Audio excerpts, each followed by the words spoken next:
घोटकी कलवड़ बिरादरी जे मौज़ शख्सियत डॉक्टर लुत्फ़ुल्लाह कलवड़ ऐं सलीमुल्लाह ख़ान कलवड़ पारां कलवड़ हाउस घोटकी में क़ौमी असैम्बली जे तक 199 ते पीपल्स पार्टी जे नामज़द उम्मीदवार सरदार अली गौहर ख़ान महर ऐं सूबाई तक PS 22 पन्नू आकिल जे नामज़द उम्मीदवार जाम इकरामुल्लाह ख़ान धारेजो जे एज़ाज़ में हिकु तक़रीब कोठाई वई, जंहिंमें सलीमुल्लाह कलवड़, सरदार अली गौहर ख़ान महर, जाम इकरामुल्लाह ख़ान धारेजो के सिंध जी सक़ाफ़त अजरक जो तोहफ़ा पेश कयो।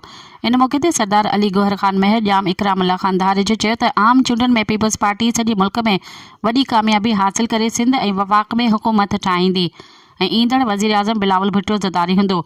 8 फ़रवरी पीपल्स पार्टी जे फ़तह जो ॾींहुं हूंदो। पीपल्स पार्टी अवामी पार्टी आहे जेका अॼु बि आवाम जी दिलनि ते राज करे थी। इन मौक़े ते चौधरी लियाकत अली आराई, सरदार बगन ख़ान कालादी, मोहम्मद इस्माइल दंदू, डॉक्टर शम्स कलवड़, अब्दुल रऊफ़ ख़ान कोलाची, मोहम्मद अनवर मलक, फ़ेरोज़ कलवड़, नदीम मलक ऐं ॿिया पिणु मौजूदु हुआ। मज़ीद ख़बरनि ऐं तफ़सीलात लाइ विज़िट कयो असांजी वेबसाइट www.awamiNewsHD.com ऐं ॾिसंदा रहो अवामी न्यूज़ HD।